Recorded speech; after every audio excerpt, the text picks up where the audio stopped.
네. 7년 대환란은 계시록 6장부터 19장까지 묘사되고 있는데요. 세 개의 시리즈로 하나님의 심판이 임하죠. 7인 재앙, 7 나팔의 재앙, 7 대접의 재앙. 요한계시록에 나오는 이 7이라고 하는 숫자는 완전수죠. 충만한 수. 하나님의 숫자입니다. 왜 하필 7이냐? 왜 7 나팔이냐? 7 대접이냐? 7이라는 숫자는 하나님을 대적하는 이 세상 나라들을 향한 하나님의 완전한 심판을 보여주는 겁니다. 7이라고 하는 숫자는.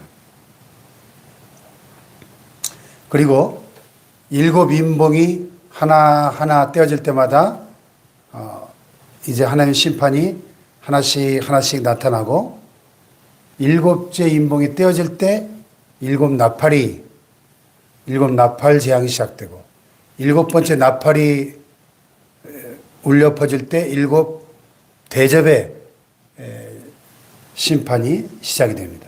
그래서 이 7인 7 나팔 7 대접은 각각 다른 심판이 아니라 사실은 그 7인의 7번째 인봉의 재앙 속에 이 나머지 재앙이 다 들어있는 거예요.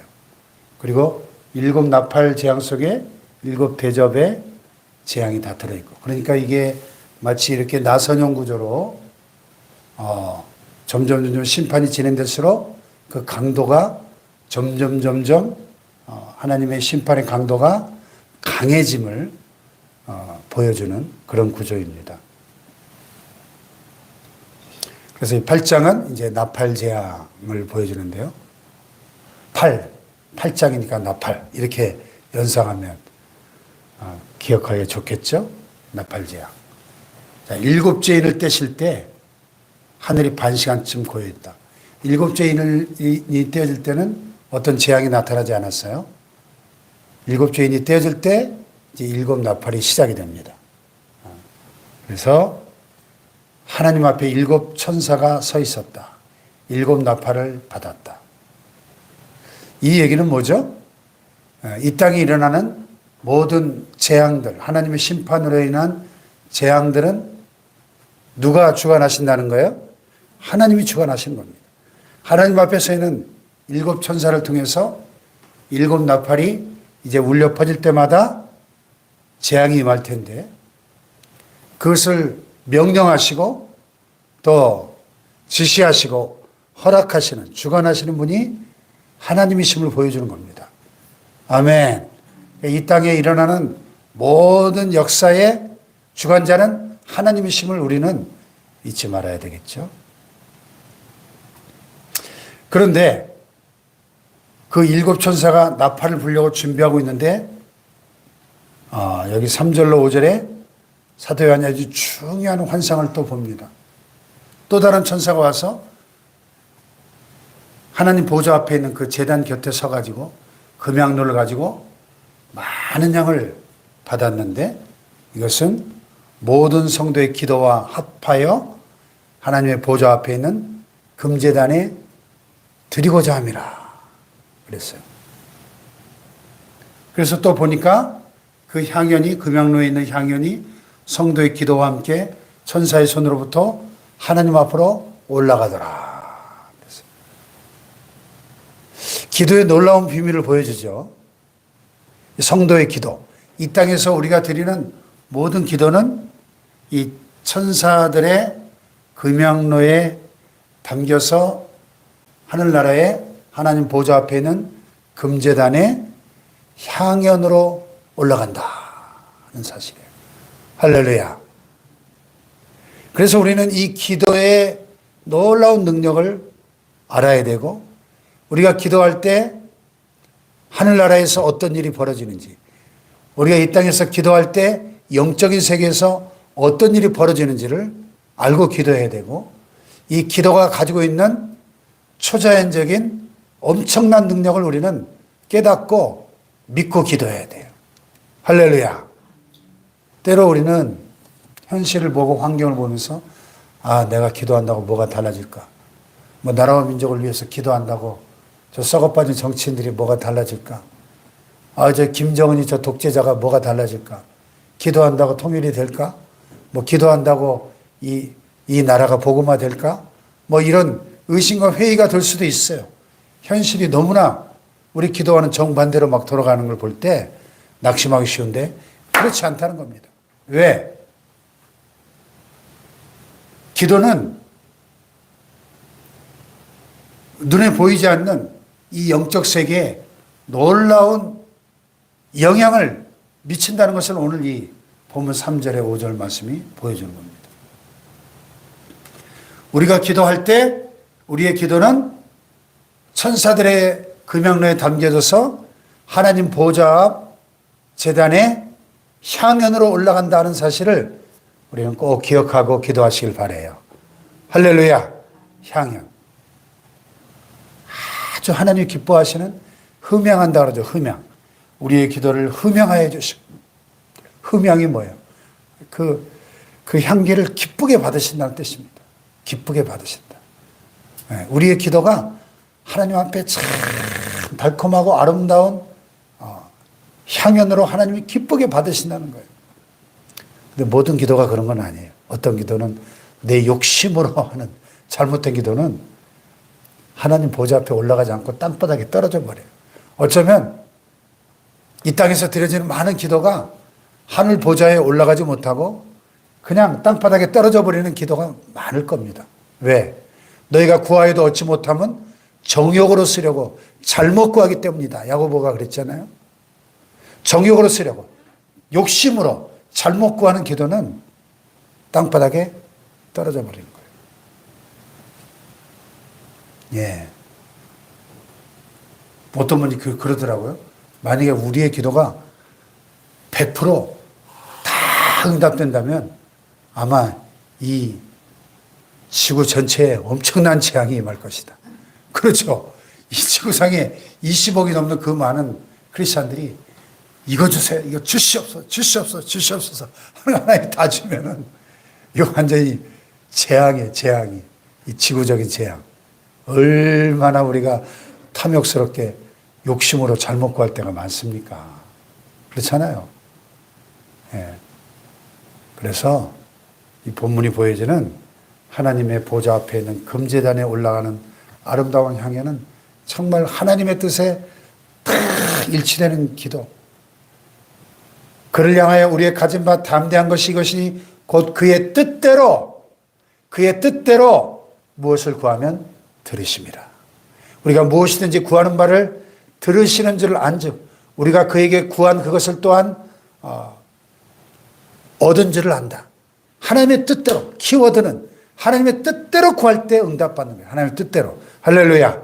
내 정력대로가 아니라 내 욕심대로가 아니라 하나님의 뜻대로 구할 때 응답이 되는데, 자, 이 기도가 향연으로 하나님 앞에 올라갈 때 무슨 일이 일어나요?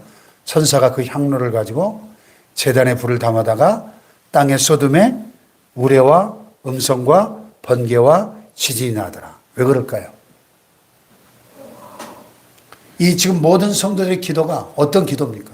지금 이 8장의 이 시대적 배경이 뭐죠? 어떤 세팅이죠?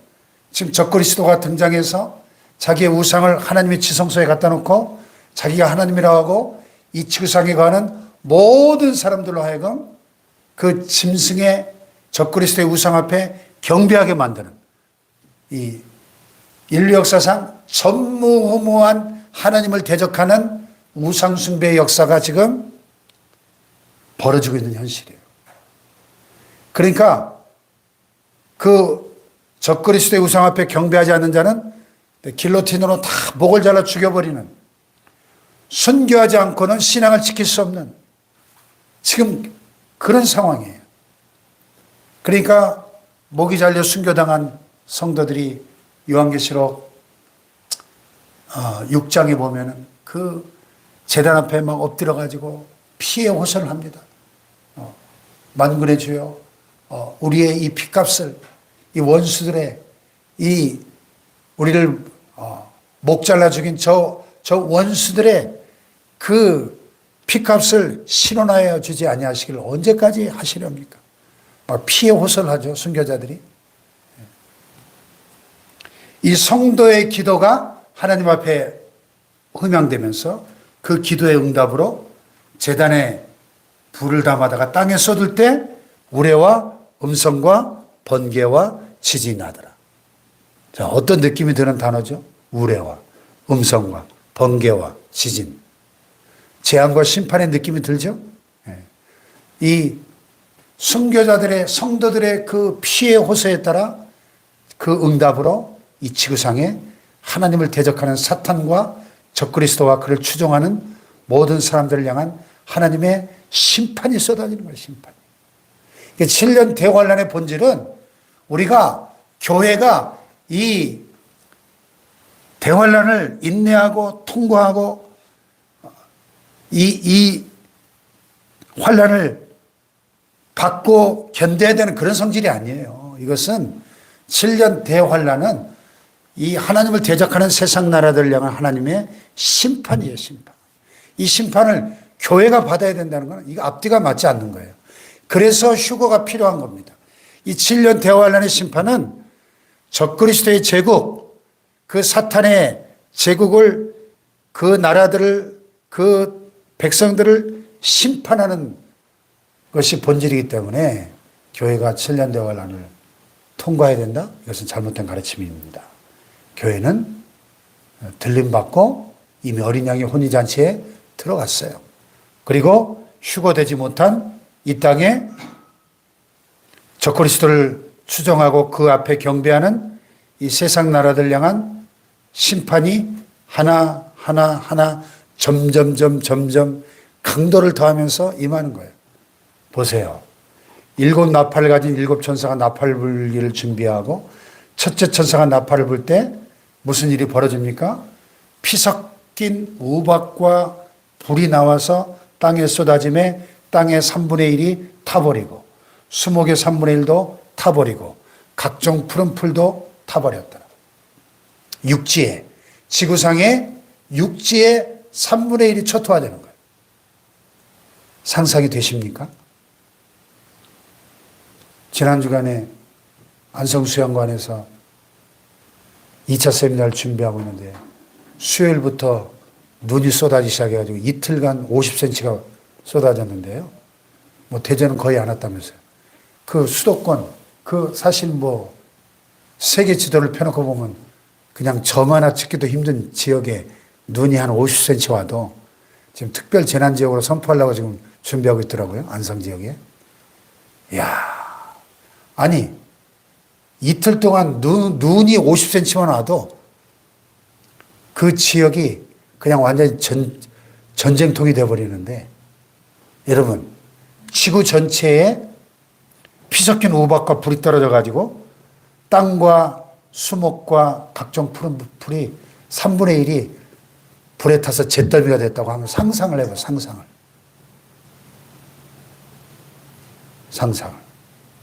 예? 요즘 그 전 세계적으로 산불이 많이 나는데, 저 미국 서부 LA, 캘리포니아 지역, 또 호주 이런 데 막 산불이 나가지고 무슨 서울 면적에 뭐 3배가 불탔다, 뭐 이런 뉴스들 나오잖아요.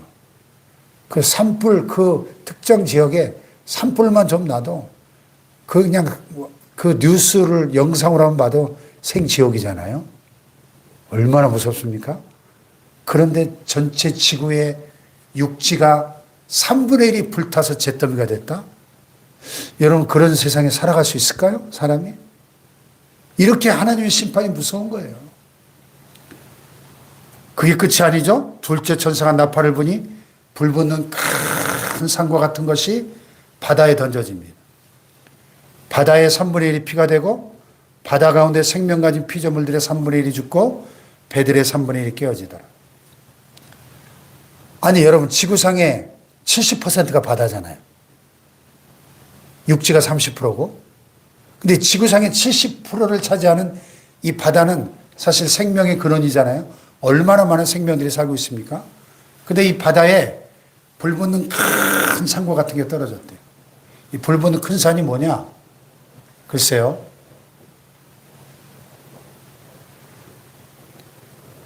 뭐 핵전쟁이 일어나는 걸 요한이 환상으로 보고 이렇게 묘사할 수도 있고, 아니면 그 하늘에서 그 떨어지는 뭡니까 그 유성들 또는 작은 그런 큰 운석 같은 게 가끔 떨어지잖아요. 지구에 떨어질 때 이 대기권과의 마찰로 인해서 이게 막 불덩어리가 되죠. 그런 불 붙는 큰 산 이렇게 표현한 거 보니까 아마 이 우주 공간에서 날아오는 혜성이나 어떤 그런 큰 운석 같은 게 이렇게 묘사된 걸 수도 있어요. 중요한 거는 바다의 3분의 1이 피가 되어버리다는 거예요. 바다 가운데 생명 가진 피조물들의 3분의 1이 죽고 배들의 3분의 1이 깨졌다는 거예요. 땅과 바다에 말하자면 전 지구적인 재앙이 임하는 거죠. 셋째 천사가 나팔을 불 때 횃불같이 타는 큰 별이 하늘에서 떨어져 이번에는 강들의 3분의 1과 여러 물샘에 떨어지니 이 별의 이름은 쓴쑥이라. 물의 3분의 1이 쓴쑥이 되며 그 물이 쓴물이 되므로 많은 사람이 죽더라. 땅과 바다와 강과 또 여러 물샘, 호수까지 초토화가 됩니다. 이제는 이 카메라의 초점이 땅에서 하늘로 옮겨집니다. 넷째 천사가 나팔을 불 때 해 3분의 1, 달 3분의 1, 별들의 3분의 1이 타격을 받아서 그 3분의 1이 어두워집니다. 해와 달과 별들까지. 낮 3분의 1은 비춤이 없고 밤도 그러하더라. 이게 첫째부터 넷째까지의 나팔 재앙의 모습이에요. 여기까지만 해도 이미 거의 지구의 종말이 왔다고 보여지는데 아직도 세 개의 나팔이 남아 있습니다. 내가 또 보고 들으니 공중에 날아가는 독수리가 큰 소리로 외칩니다. 땅에 사는 자들에게 화가 있으니 이는 새 천사들이 불어야 할 나팔 소리가 남아 있음이로다. 화 세 번 선언합니다. 왜? 세 번의 나팔이 아직 남아 있으니까. 이 새 천사들이 불어야 할 이 나팔 소리는 이 넷째 나팔까지도 끔찍한데 더 큰 재앙이 기다리고 있는 거예요. 그런데 여기 보니까 그랬죠? 땅에 사는 자들에게 화가 있으리라. 이 계시록에 땅에 사는 자들, 땅에 거하는 자들 이런 표현들이 여러 번 나오는데요. 땅에 사는 자들, 땅에 거하는 자들은 구원받지 못한, 들림받지 못하고 휴거되지 못한, 그래서 이 7년 대환란을 이 땅에서 겪어야 되는 자들을, 불신자들 가리키는 특정한 표현이에요. 그러니까 여러분 이 13절 말씀을 봐도 교회가 7년 대환란을 통과하고 인내해야 됩니다는 가르침은 잘못된 가르침인 것을 이 13절에서 또 발견하게 돼요. 교회는 땅에 사는 자들이 아니에요. 구원받은 자들이에요. 공중에 강림하시는 주님을 영접하기 위해서 들림받을 자들이에요. 왜 주님이 한 번에 안 오시고 공중에 강림하셨다가 7년 뒤에 이 땅으로 내려오실까요? 공중 강림과 지상 재림의 목적이 완전히 달라요. 성격이 달라요. 공중 강림, 주님의 공중 재림은 신랑으로 오시는 주님께서 신부된 교회를 지금 데리러 오시는 강림이에요. 그래서 교회가 들림을 받는 겁니다. 공중에 오시는 신랑으로 오시는 주님을 맞이하기 위해서 교회가 휴거되는 거예요. 어린 양의 혼인잔치에 들어가기 위해서. 그러나 19장에 나오는 지상 재림은 신부를 데리러 오시는 강림이 아니에요. 지상 재림은 공중에 오셨던 주님께서 하늘의 모든 천군 천사들과 구원받은 모든 성도들과 함께 이 땅으로 내려와서 이 땅에 하나님을 대적하는 적그리스도의 세력들과 사탄의 세력들을 심판하시고 최후로 큰 성 바벨론이 완전히 멸망을 당하고 이 땅에 모든 것들을 청소하시고 이 지구상에 주님의 천년왕국을 세우시기 위한 강림이에요. 이 목적이 완전히 달라요. 예. 아멘. 예. 그래서 땅에 사는 자들에게는 화가 있을 겁니다. 이건 우리에게 해당되는 말씀이 아니에요. 우리는 공중에 들림받아 어린 양의 혼인잔치에 들어가야 될 복받은 백성들입니다. 화를 당해야 될 대상이 아니다 하는 것을 믿으시기 바랍니다. 예, 땅에 사는 자들. 참, 그러니까 예수님을 알지 못하고 구원받지 못할 그 영혼들은 얼마나 불쌍한지 몰라요. 우리가 믿지 않는 우리의 가족들이나 이웃들을 정말 불쌍히 여기고 애통하는 마음으로 기도하면서 전도에 더욱 힘써야 될 이유가 여기에 있습니다, 여러분. 아멘? 예, 주님 오실 날이 날로 가까이 다가오고 있는데 들림받아야지, 들림받지 못하고 이 7년 대환란을 통과해야 된다면, 물론 어제도 말씀드렸지만 7년 대환란 기간 중에도 각 나라와 족속과 백성과 방언에서 아무도 능히 셀 수 없는 큰 무리가 구원을 받게 됩니다. 14만 4천의 전도를 통해서. 그러나 순교하지 않고는 구원받을 수 없는 시대예요, 이 시대는. 그만큼 구원받기가 아주 힘든 그런 대환란에 창세 이후로 이런 환란이 전에도 없었고 후에도 없으리라.